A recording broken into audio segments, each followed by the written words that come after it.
அனைவருக்கும் வணக்கம். நம்ம டெய்லியும் banking and SSC point of வியூல 5 கொஸ்டின்ஸ் வந்து பார்க்குறோம். இன்னைக்கு என்ன கொஸ்டின்ஸ் இருக்கு அப்படிங்கிறத பார்ப்போம்.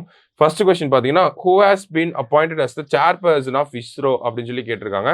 ஸோ இஸ்ரோவோட சேர்பர்சன் ஓகேங்களா, இது வரைக்கும் சோம்நாத் அவர்கள் இருந்தாங்க. இப்போ 11th சேர்பர்சனா யார் அப்பாயிண்ட் பண்ணியிருக்காங்க அப்படின்னா, தமிழ்நாட்டை சேர்ந்த வி நாராயணன் அவர்களை வந்து அப்பாயிண்ட் பண்ணியிருக்காங்க. ஸோ வி நாராயணன் தான் இஸ்ரோவோட சேர்பர்சனா வந்திருக்கார். 2 வருஷம் பதவியில இருப்பார். சரியா? அடுத்ததா பாத்தீங்கன்னா, what is the website created by central government to track down criminals who have committed crimes in India and are hiding abroad அப்படின்னு சொல்லி கேட்டிருக்காங்க. ஸோ இந்தியாவில் குற்றம் பண்ணிட்டு வெளிநாடுகளில் ஒளிந்திருக்கக்கூடிய குற்றவாளிகளை கண்டுபிடிப்பதற்காக ஒரு செயலியை வந்து உருவாக்கியிருக்காங்க, ஒரு இணையதளத்தை உருவாக்கியிருக்காங்க. அதான் வெப்சைட் கிரியேட்டட் அப்படின்னு சொல்லி கொடுத்துருக்காங்க. ஸோ இந்த வெப்சைட்டை லான்ச் பண்ணது யார் அப்படின்னு பார்த்தோம்னா, நம்மளோட ஹோம் மினிஸ்டர் அமித்ஷா தான் லான்ச் பண்ணியிருக்காங்க. இந்த வெப்சைட்டை டெவலப் பண்ணது யார் அப்படின்னா, சிபிஐ தான் இந்த வெப்சைட்டை டெவலப் பண்ணியிருக்காங்க. சரியா?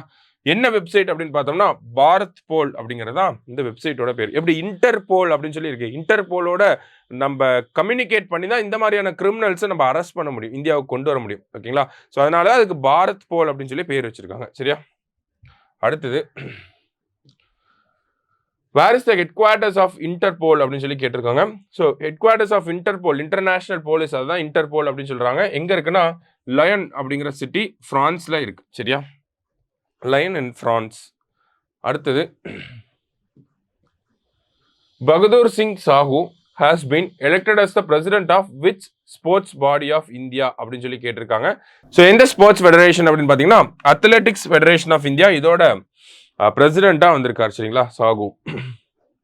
அடுத்ததா லாஸ்டா பார்த்தீங்கன்னா, which one of the following is the longest lake in India? The longest lake in India, environmental degradation, climate change, pollution, இதனால என்ன ஆகுதுன்னா, இதோட அந்த ஏரியா அப்படிங்கிறது கம்மியாயிட்டே வருது. ஸோ இந்த லாங்கஸ்ட் லேக் எங்க இருக்கு அப்படின்னு பார்த்தோன்னா, எது அப்படின்னு பார்த்தோன்னா வேம்பநாட் லேக். எங்க இருக்கு அப்படின்னு பார்த்தோன்னா, கேரளால இருக்கக்கூடிய லேக். ஓகேங்களா? So Vembanad lake in Kerala is the longest lake in India which is affected by climate change and pollution. சரியா? ஸோ இன்னைக்கு 5 கொஸ்டின்ஸ் பார்த்துருக்கோம். தேங்க்யூ.